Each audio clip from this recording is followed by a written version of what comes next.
APA TV is so proud to partner with Psych News to bring you expert insight on hot-button issues in psychiatry. And I'm delighted to be joined by Dr. Adrian Preda, Editor-in-Chief of Psychiatric News. He's here with us now to discuss the journal's week and preview the week ahead.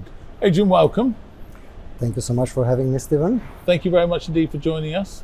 Now, let's start off. How's your year been? I mean, we met last year. You had only just sort of taken over, I think, and you were very excited about the year to come. So how's it been? It's been a busy year. It's been busy good. We've been really intentional about expanding both our breadth of coverage and also the depth of our coverage. So we have been adding new sections to Psych News.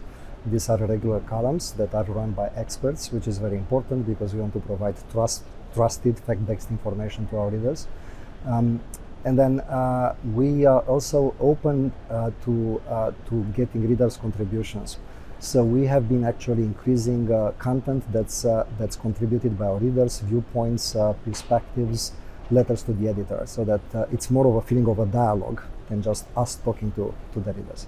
So last year we were just down the coast in Los Angeles, and this year obviously we're here in San Francisco. So let's talk about some of the big issues that have been coming up this last year and will be talked about here this week. So we're talking about DSM-6, we're talking about AI and psychiatry and psychedelics. So big issues, right? So let's start off with the DSM-6, which I know we haven't got DSM-6, but we're reiterating DSM-5. Yes. Well, so we have a DSM-5 text revision that's been around for a few years now, and yes, we are working on DSM-6. Now, DSM is always not only a big project, but always a work in progress. And one of the things that we are keen about covering at this meeting, actually, there are a number of DSM presentations that are put together by the working groups. And it is a big project. It's really important to pay attention to the research and make sure that our criteria that are really life-changing for many people are based on evidence, but we also consider other factors. Psychiatry, at the end of the day, our diagnosis is part facts-based and in major measure interpretative.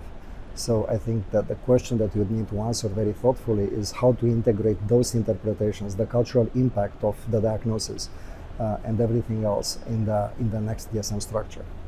Last time we met, we were talking about AI in psychiatry. Now, there's AI in everything, isn't there? And here we are in San Francisco. You know, you can't escape it. But give me a little bit of a flavour of how it's been going over the last year, and how it's worked well, and what are some of the questions that need to be answered. Did you see the self-driving cars on the streets? The Waymos, yeah. Right? I love those, actually. It's San Francisco. It's amazing. Yeah. So it's been a transformative year when it comes to AI.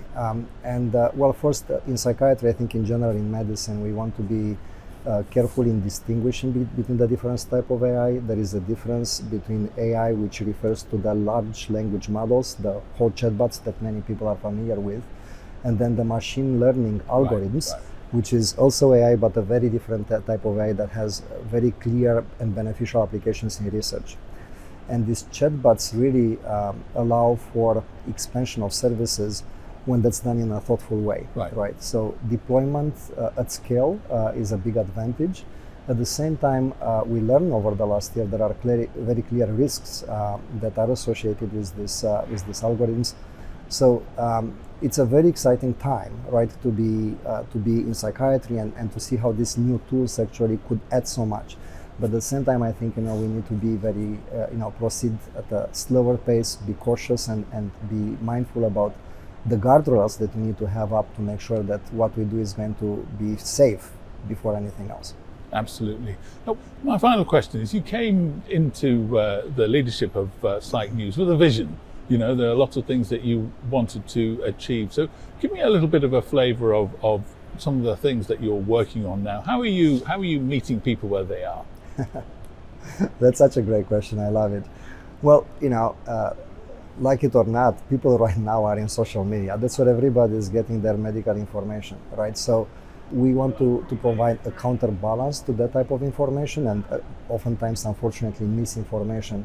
Be present, be visible, and ensure that all these very important facts and stories are told the way they should be. Well, thank you very much indeed for that. Thank you for joining us this week. Really enjoy it, and I hope you have a great week. So thank you. Thank you so much for having me.